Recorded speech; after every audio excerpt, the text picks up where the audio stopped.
Sublimation क्या होता है? सब्लिमेशन को समझने के लिए ना पहले मैं आपको एक चीज़ बताती हूँ कि जब भी हम किसी सॉलिड को हीट करते हैं तो वो बनता है पहले लिक्विड। ऐसे लिक्विड बनेगा। फिर जब इस लिक्विड को हम हीट करते हैं तब बनता है ये गैस ना, उड़ जाता है ये। ऐसा आप आइस के साथ देखते हैं, बर्फ़ के साथ। बर्फ़ को आप गर्म कर दीजिए या बाहर निकाल के रख दीजिए फ्रिज से, रूम टेम्परेचर पर ही वो पिघल जाएगा, वाटर बन जाएगा। फिर उस वाटर को आप हीट कर दीजिए, बन जाएगा स्टीम, उड़ जाएगा। ज़्यादातर सॉलिड के साथ ऐसा ही बिहेवियर होता है, सॉलिड से लिक्विड और लिक्विड से गैस। मगर कुछ सॉलिड ऐसे होते हैं जिनको जब हम हीट करते हैं तो वो लिक्विड नहीं बनते, डायरेक्ट वो गैस बन जाते हैं।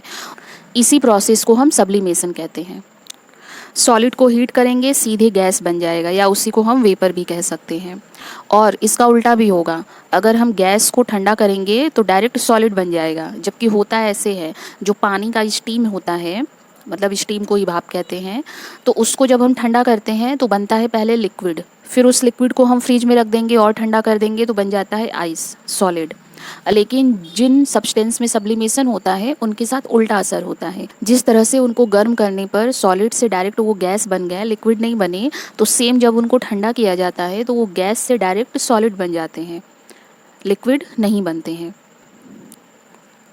दोनों ही प्रोसेस को सब्लिमेशन ही कहते हैं। जब हम हीट कर रहे हैं सॉलिड से गैस बन रहा, उसको भी सब्लिमेशन कहेंगे। जब हम कूल कर रहे हैं गैस से सॉलिड बन रहा, उसको भी सब्लिमेशन ही कहेंगे। कहीं कहीं पर डिपोजिशन लिखा रहता है। जब गैस को ठंडा किए सॉलिड बन गया ना, तो उसको डिपोजिशन वर्ड आगे की क्लास में आपको मिलेगा, 11th-12th में। अभी नहीं, अभी यहाँ तो सब्लिमेशन ही बोलता है। तो यहाँ बताया मैंने आपको कि सॉलिड को हीट किए डायरेक्ट गैस बन गया, वेपर बन गया, इसी प्रोसेस को सब्लिमेशन कहते हैं। जबकि होना चाहिए ऐसे कि सॉलिड को हीट करे तो लिक्विड बने, लिक्विड को हीट करे तो गैस बने। और जब कूलिंग करे तो सेम इसी प्रोसेस में होना चाहिए कि गैस को जब हम ठंडा करें तो लिक्विड बने, लिक्विड को ठंडा करें तो सॉलिड बने। लेकिन सब्लिमेशन वाले में गैस से सीधे बनता है सॉलिड, लिक्विड नहीं बनता है। अभी मैं एग्जांपल देकर आपको बताती हूँ, आप उसको घर पर एक्सपेरिमेंट करके देखिएगा, होता है ऐसा, रियल में होता है। आप एक कोई दिया लीजिए या कोई भी बर्तन लीजिए, या मिट्टी का दिया ले लीजिए सबसे अच्छा, उसमें कपूर को डाल दीजिए, कैम्फर को, और उसको थोड़ा सा माचिस से आग लगा दीजिए, तुरंत वो जलने लगेगा। आप देखेंगे कि ये सारा सॉलिड, कैम्फर सॉलिड के फॉर्म में ही रहता है ना, ऐसे टिकिया के फॉर्म में तो सॉलिड ही है वो। उसको जब आप जलाएंगे तो आप देखेंगे ये पूरा आग बहुत तेज लग जाता है, एकदम इसमें पकड़ लेता है, तुरंत कपूर आग पकड़ता है। ये सीधे जल के सारा गैस बन जाएगा, कहीं भी आपको लिक्विड नहीं दिखेगा ना, बिल्कुल नहीं दिखेगा। फिर थोड़ी देर बाद इसके ऊपर एक दिए को उल्टा करके रख दीजिए ना, मिट्टी का ही दिया लीजिए या कोई प्लेट ले लीजिए, नहीं है मिट्टी का दिया तो उसको उल्टा करके रख दीजिए। इस कपूर के जलने से ना थोड़ा सा एयर आने के लिए जगह छोड़ दीजिएगा, वरना बुझ जाएगा ये।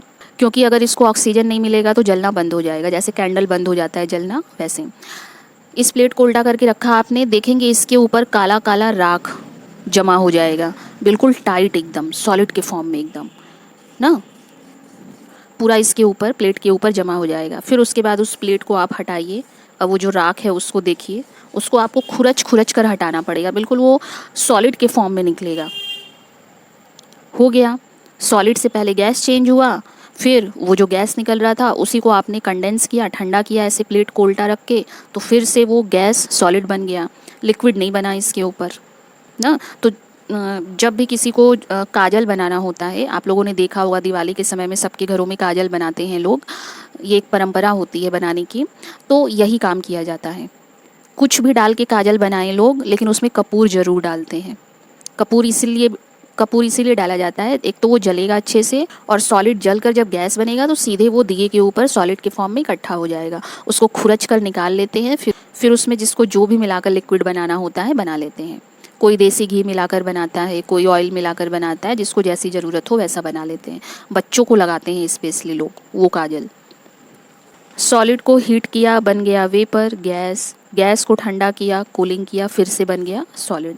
ये एक ऐसा एग्जाम्पल है जो आप करके देख सकते हैं, तुरंत आपको रिजल्ट मिल जाएगा। वरना एक नैप्थेलिन बॉल भी होता है जिसको कपड़ों के बीच में, रजाई गद्दों के बीच में रखा जाता है, बहुत अच्छा इसका स्मेल होता है, उसको आप रख दीजिए और वो धीरे धीरे धीरे धीरे कपड़ों के बीच में जो दबा कर आप रखेंगे तो उससे जो हीट मिलती है, उस हीट की वजह से वो सॉलिड सारा गैस में कन्वर्ट हो जाता है।